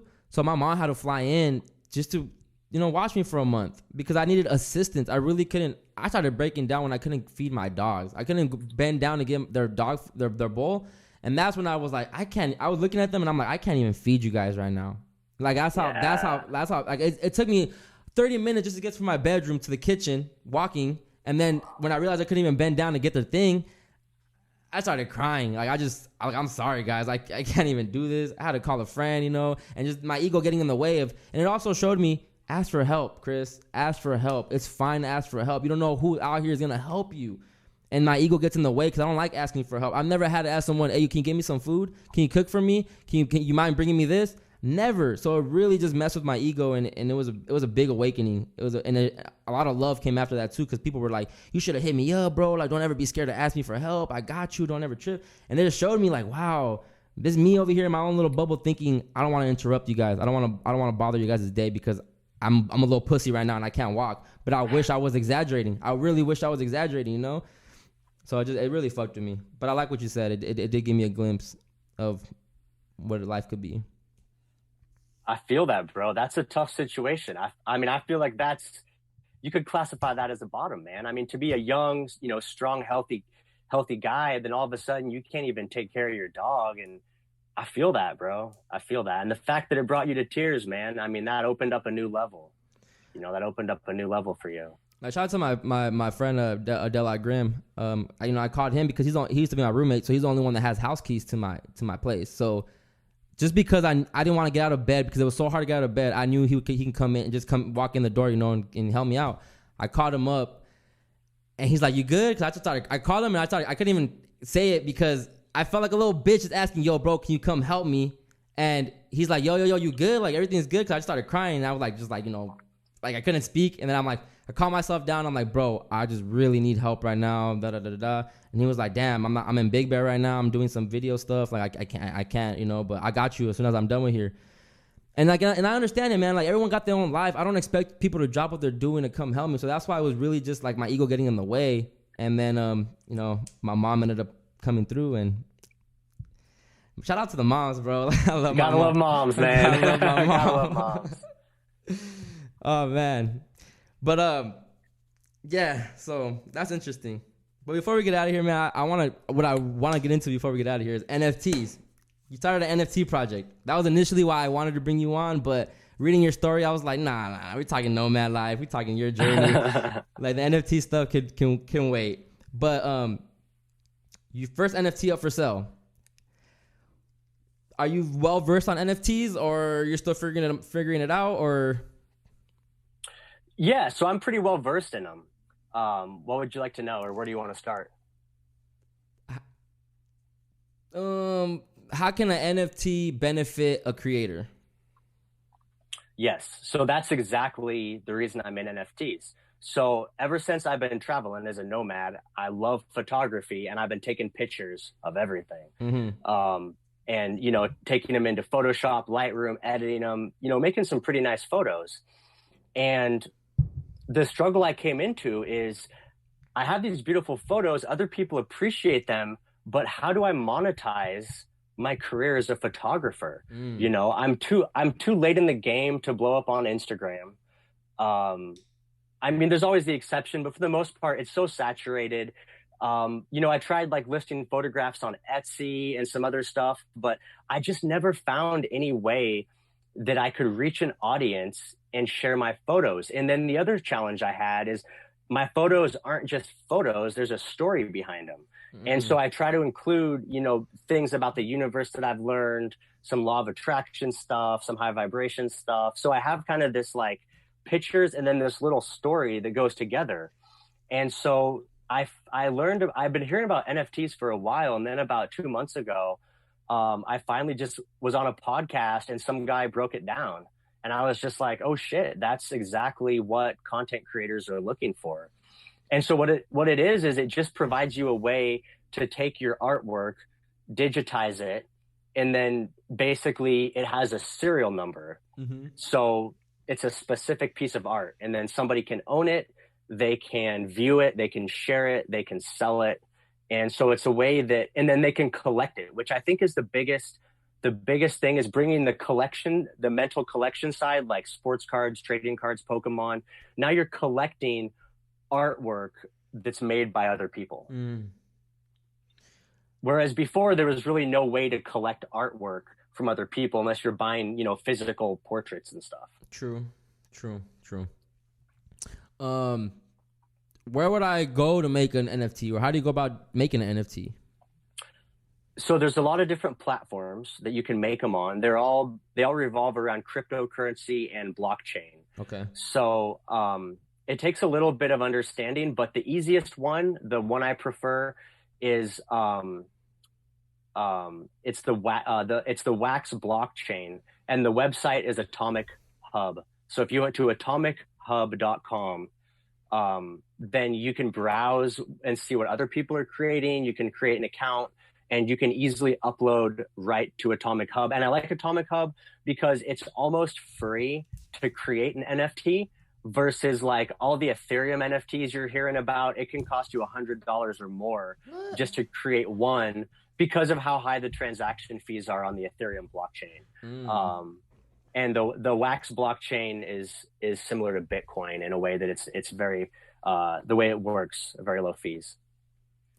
I was I have a guest coming on soon that I want to NFT the episode, and just because I'm on a small level right now, to where if this does get to a certain type of level or height or whatever, if I do blow up, quote unquote, I hate using terms like that, but if I do go big, whatever, I can this episode can make me a lot of money in the future, because it'll be with someone that's big in the conspiracy community as well. So I think people would even buy it right now, and eventually in the future it'll be probably worth a lot more. Now my only question is, can they rip that audio though and just throw it up themselves? Like, will I find that audio on YouTube? Can someone do that? So, okay. Yes, you can. Yeah, but the different. Even like with your pictures, right? Can someone just screenshot that and just put it up on Instagram? Yes. But it's the same thing as, can you buy Nikes from the Nike store, or can you buy Nikes from Chinatown? So only one is original. Okay. And so the NFT space and the clout among NFT is proof of ownership. So it's not what photograph do you have, it's do you own that photograph? Do you own CHRISPIRACY's first podcast? So it's proof of ownership where the value lies. So it doesn't really have to do with exclusivity. Well, it does, because there's only as many originals as you create. So you could create one NFT of your podcast episode, or you could create 100, and you can price them however you want, but that will be all the originals that will ever exist. Just like you can copy a photograph, you can make a copy, a print of it, but what's that print worth? It's worth $5 plus the frame. Okay. What's the original worth? It might be worth 5,000. Oh, okay. Okay. Does that make sense? Yeah, because for the audio, basically be like, if you want the nice crispy sounding audio, then that'll be what you pay for. But if you want like a ripped version on YouTube and you want to hear it all kind of staticky, then it'll be like the free one, kind of. So the NFT space is more about, think of it more as the collector's market, right? So people within the NFT space are collectors. So they are collecting things. So people that like you that are into NFT, they would want to collect your first podcast under the impression that if you're big and you blow up and become successful, having the first CHRISPIRACY podcast could financially increase in value. So they're placing a bet on you. Oh. So there's the cool factor. That's, first of all, I got CHRISPIRACY's first podcast. Only 10 exist. I'm one of 10 out of the entire world. So there's the rarity, but then, and the coolness factor, but then there's also the I am collecting it, and I have one of the original podcasts. So there's multiple ways to go around it. And I understand that, but those 10 people that have the only have the 10 episodes or whatever, the first episode or whatever, they can do what they want with it once they buy it, but it takes away from the exclusivity, I feel like, because then what if they just go and post, say they just screen record it, right? And they post it up on their Instagram page, right? So then why would someone want to come and buy the NFT if they could just see it through them? Because so the NFT exists on a blockchain like cryptocurrency does. So you can look at any NFT and you can look at the ownership of it. Oh. So the original 10 NFTs, we can see that you created it, and we can see the lineage of who has owned it ever since its inception. Okay. So it's not about listening to it, it's about owning it. Okay. It's about owning an original. Damn, man. And it can't be faked because it's on the blockchain. So if you do the Wax blockchain, everyone that's running a Wax blockchain node, their computer recognizes this NFT as an original. It was minted by Chris X Matt on this date. It's all in there. I like that. Yeah, and let me tell you too, the NFT game, it started with art, but now it's so saturated with artwork that people are looking for other stuff to collect. people are looking for video games, they're looking for TV shows, they're looking for music. So if you jump in, you'll be early to having podcasts on NFT. Mm-hmm. And early is good when you talk about building momentum and becoming an OG. I like that. Because I have this, I'll share it with you after I get off of here, but I have this guest that I think it'll be good to NFT that episode. Yeah, maybe absolutely. Maybe give like the public like maybe 15 minutes of the episode on like a regular platform, and then if you want the rest, you have to buy the NFT, something like that. Yeah, absolutely. The other thing you could do, because you want to try to involve the NFT community as much as you can. So you could give like the first 60 seconds or 5 minutes as an NFT, and that could be free to the first 100 people that go and get your NFT. But then you make 10 episodes where it's the full length, and you put a price on those, and those will be the one that ultimately everybody wants. But even the initial NFT, the 60-second clip, that there's still only 100. Yeah. Only 100 will ever exist. So in 2 years from now, it's still your first NFT. It could be worth thousands of dollars. Damn. And people love freebies. It's all about community. It's about giving. It's about giving back. Yeah. You don't want to just hop out there. Hey, give me $1,000 for this. You want to hop out there. You want to share with the people. You want to spread the love, but also you want to get compensated for the energy you're exchanging. So you always got to do a little bit of both. And the people that are actually buying your NFT, they actually make money too eventually, right? They can make money off the NFT as well. So they can sell it. Mm-hmm. And also when you mint your NFT, minting is the term for creating. When you launch it onto the blockchain, you're minting it. When you mint it, you have the option to set a royalty percentage. And what that means is you as the creator, every time that NFT is sold, a percentage of that transaction goes back to your wallet. So it's a way for you to get paid in perpetuity. So it's still early for NFTs. So yeah, it's early, and start early and do it often. And I don't see any reason why moving forward you wouldn't put every episode as an NFT. There's no drawback. It costs you almost nothing. Wait, so you mean instead of throwing them up on the regular platforms, just throw them up on the NFT? Do both. Okay. Do both, because the NFT community is much smaller. Okay. But they're hungry and they're very interactive. But so like what you can do, what I've been doing is like I'll shout out on Twitter, hey, I'm going to release an NFT today. Drop your wallet address and I'll send you a copy. And then you tag it with NFT tags. People will share it. They'll retweet it. And then, people that are NFT soldiers, the guys that are in the game that are watching, they got the address, they'll drop it. You send them the NFT. And then, how do you feel when someone hooks you up for free, right? How do you feel about that? You feel grateful, man. You appreciate that person. Mm-hmm. So automatically those people, they got the warm and fuzzies. They appreciate you. And they're going to tell their friends, hey, I got a podcast NFT the other day. It's this guy, CHRISPIRACY. You got to check him out. So it's also marketing. Yes. I like that. I heard, when I first heard about it too, it sounded very interesting because I started getting ideas in my head right away. Like, yo, initially my first thoughts were audio. It wasn't even like the pictures or anything like that. I was more thinking I can do these episodes, like even like the Hotep Jesus one I just dropped, right? I could have NFT'd that. I could have NFT'd that one, and I feel like that one would have been a good episode of NFT because of his caliber and the way his celebrity and everything. So yeah, I've been plotting, but I need to get in on that because I want to start generating more sources of income because. And you can. So be thoughtful about the first one you create, because you only get one first time. Okay. So it sounds like maybe this upcoming guest, that might be the guy or the person to have as your first episode. But once you launch that, you can always release back episodes. So you don't have to only release new episodes as NFTs. Does it devalue it if you also put it out just for free, regular, not NFT wise?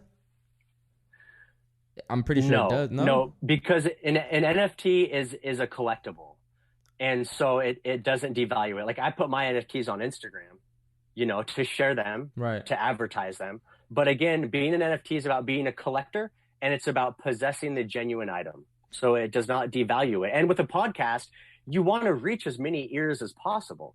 You don't want only 100 people to hear your podcast. Right. That's not good for you.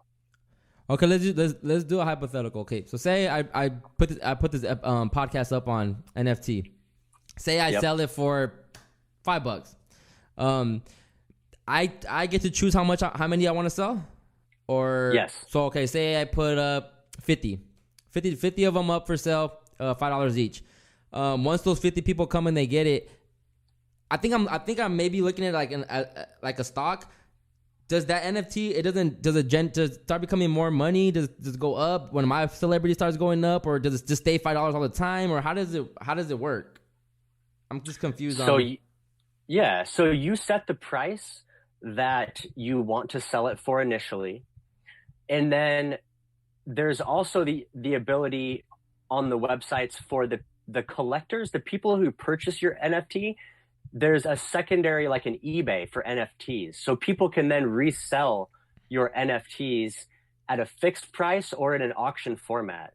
So the market will determine the value of your items based on how much people are paying for them. But once you sell out your initial run, no more can be purchased unless somebody sells. Okay. So it's supply and demand, and that's what pushes the price up. Oh, okay, there you go. That's what. And the person that has the audio, they can sell it for whatever they want as well, or it has to be the $5? Yeah, they can sell it for whatever price they want. Nice. But again, it only sells if someone offers to buy it. Right. And then you automatically get your founder's cut, your percentage. So if it sells for $1,000 and you put in 10%, you're going to get $100 off that sale, right to your wallet, no questions asked. Man, it sounds good. It sounds really good. I know it's early. I think I should get on it because I'm the same as you when it came to Bitcoin. I invested in 2016, whatever, so I got into all the early ones, but never cared to I never looked at it every day because I was looking at it more so like a long-term investment. Yeah. And then, because Bitcoin was 5,000 when I invested, bro. 5,000. That's 50,000 more. Ah, man. Yeah. I slept. Yeah. I slept. I went with because I was so small-minded too back then, where I felt if I didn't own a full coin, that there's no reason to invest into it.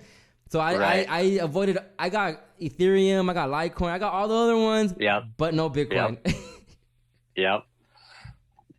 I hear you, brother. I'm trying to get it on this NFT super early before it becomes a... So in any industry, any emerging market, which is what NFTs is, it's very early. It's always the people who get in early that rise the highest, the quickest. Just like with podcasting, the earliest podcasters, that got in and grabbed attention, they got the most attention, they grew the fastest. So it's definitely something where it is the smart move to get in as early as you can. And I'll tell you something else while we're on the topic of, being artists and raising awareness and things. Have you heard about BitClout? Sounds familiar. The website, bitclout.com. Okay. So you need to check it out. It's a social media website. Think of it like Twitter. It looks similar to Twitter. Mm-hmm. But it's on the blockchain. It's a blockchain based social media. It uses cryptocurrency, and it's revolutionary. I just signed up last night. This is absolutely the future. So the way that it works is the social media platform operates on its own cryptocurrency called BitClout. However, every account, so everyone that creates a BitClout account, they get a set of private keys and public keys. And with those keys, you also get your own cryptocurrency. Everyone on BitClout has their own cryptocurrency. And other people that like you and follow you and interact with you buy your cryptocurrency based on whether they like you or whether they think you will become famous or successful. Your cryptocurrency is limited, and as it's on a logarithmic scale where it's cheaper in the beginning, and as you sell more, the price grows exponentially. So it creates an artificial rush that people want to get in on new accounts early that they think are going to become successful because there's a potential for profit. So look into it. BitClout. That sounds like a game changer. It's an absolute game changer. It takes out all the middlemen. There's no ad revenue. There's no marketing. It's peer to peer. and you just invest in the accounts that you like. Wow. I'm gonna look into that. I'm gonna write it down right now. You said Yeah, BitClout? yeah, check it. And that's another way, BitClout, BITCLOUT. And that's just another revenue stream. NFTs, BitClout, podcasts, all that. Nice. Yeah. Nice. Well, brother, Nomad Brad, thank you so much. That was very informative. I really enjoyed this episode, talking to you and learning your story and inspiration, bro. People like you inspire me. I appreciate you, man. It's people like you that are interested and that are exploring options and that want to learn. It's people like you that inspire me to share my story. So yeah, I appreciate you, brother. And even when you think no one is looking, bro, people are looking. No, people are looking. People seeing. Yeah. So learning about you, learning your story, I'm like, oh, this is amazing. Like, I definitely got to get him on the podcast because I never went to your website. I thought you were just an account that followed me, followed you back. You know, you're a nomad, cool. But when I read your story, I was like, oh, okay, like I like this. You know, it was a whole thing, and I'm over here thinking I'm just gonna get you for NFTs and like business stuff, and that's boring. Yeah, man, it's always cool when you kind of dig deep and uncover, what makes somebody who they are, right? Yeah. So that's why I put that website up, is because I would meet people and they'd be like, oh, what's your story? What's going on? And like, I don't got time to go through all this. So I was like, hey, here's my website. Check it out. Because people don't know. They're like, they think, I was just some dude that bought a van because it was cool on Instagram. Right. No. But now you can bro, you got no idea. Now you can give him a podcast link. Yeah, I'm excited, bro. This is my first podcast. Thank you, bro. Thank you. I'm known for breaking people's podcast cherries. So I'm another one on my list. Cool. And honestly, I appreciate that, man. And honestly, man, I don't even do this. And hopefully, and I know I am. When I even get to a certain level of celebrity or whatever, fame or whatever, I like having conversations with the people that no one's like reaching out to. I don't care. Like, even when I had Hotep Jesus, before we started recording, I told him, like, bro, I'm not going to ask you what does Hotep mean. Everyone asks you what Hotep means. And you can go on all your interviews and that's the first question. So for those who don't know, what does Hotep mean? It's like, I don't like being that platform where it's like, you feel like you're answering the same questions you answer on every other platform. Like, nah, let's make it fun. So thank you so much, brother. I really do appreciate you. It was a great episode. Hey, you're very welcome, man. I appreciate you too. And I want to say really quick too, I listen to a lot of podcasts, and, the thing I like about yours and about, interviewing different guests is that sometimes when people get passed around the podcast circuit, and they'll do a bunch of different podcasts and they got a story, and it's like, it's kind of a one-way conversation. You're just listening to this story this person's built up in their mind. But it's missing the magic, there's not the back and forth. There's not the two humans connecting, and so I appreciate that you bring that energy into your podcast. Yeah. People always get surprised too. And like when I start talking, they're like, oh, like your energy was so easy just to talk. And I felt so comfortable. And I think because I don't do video aspect of it, that people feel more comfortable too, so. Yeah.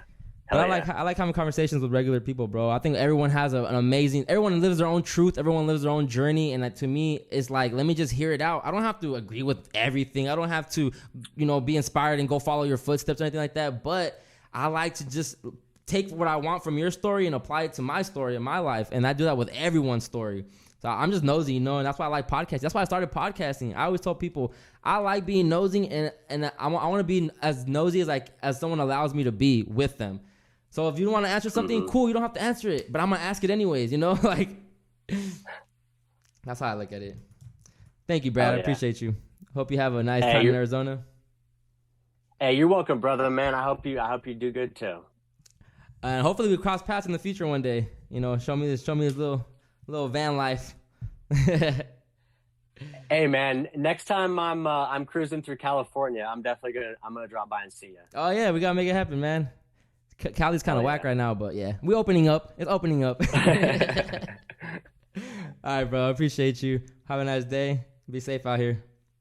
Hey, you too, man. All right. Thank you. Yes, sir, ski. Dropping that top. Yes, sir, ski. Dropping that top. Yes, sir, ski. Dropping that top. Yes, sir, ski. Yo, shout out to Nomad Brad. That was an amazing conversation. That was an amazing episode. I really, really enjoyed that. I enjoyed his story. I was excited to have this conversation with him because his story was very interesting, y'all. And let me give you this quick little story, the little backstory on how I came up, like how I asked him to be on the pod. I've been looking for someone to come on the show to talk about NFTs. And I had reached out to someone that specifically is well versed in NFTs. You know, his whole account's basically on NFTs and investing and all that shit. I had already asked him to be on my show. Dude said, yeah, give me some time. I'm kind of busy right now. I'll get back to you. Cool. Now, Nomad Brad, one day, I know I do follow Nomad Brad. He tweeted out, just put my first NFT up for sale. I replied back to him and said, yo, you should come on the pod and talk. Let's talk about it on the pod. In my mind, I thought I was saying that to the dude that I initially was talking to come speak about NFTs. Nomad Brad was not who I initially was talking to about coming to do NFTs. Then when I saw his picture account and everything, when I saw his avatar, I realized, oh shit, this is not the person that I'm thinking I'm talking to. So then I ended up setting up this conversation with Nomad Brad, and I'm having this conversation with Nomad Brad. Well, I was setting up the podcast, and I kind of was like, cool, whatever. We'll talk about NFTs. If this guy wants to talk about it, we'll talk about NFTs. And then Nomad Brad gave me his website and was like, if you want to look at my story, go look into it. And I started reading his story, and I'm like, yo, I don't want to talk about NFTs. I want to talk about this nomad life, this van life. I want to talk about the hurricane you went through in the Virgin Islands. I want to talk about how that changed your life. I want to talk about that journey, that journey that he's still on right now. He's still on that van life. So, man, it's dope. It's dope to have this conversation because I was super intrigued when I read that story. So then when and I didn't even tell him like, yo, we're gonna talk about everything that happened with you. So then today before we started recording, I was like, yo, man, I know I hit you up for NFTs, but I want to talk about your story. Like I need to know more answers. Like I said, I'm nosy. I want to know people's story. Hey, I podcast for a living, right? I talk I podcast for a living. Damn, man, I'm already getting ahead of myself. I don't podcast for a living. Shit, this shit's still fucking part-time. This shit's still a hobby. But maybe I should start, speaking on my platform like it is the shit already. Like it is tinfoil hat, no mercy level podcast, Maybe I should manifest that shit. But amazing conversation. And we still talked about NFTs. I still got educated on NFTs, so I'm glad. And yo, I'm about to get this NFT in, y'all. I'm about to sell this NFT in. Hey, stop listening to my podcast and taking my ideas. But if you do, it's my fault because I gave you my ideas. I be seeing people be peeping though. And I know that I have a small platform right now, so it's the perfect time to steal from my shit. It's the perfect time to look and, take ideas. Because who the fuck is a CHRISPIRACY? Who the fuck is a Chris X Map? I get it.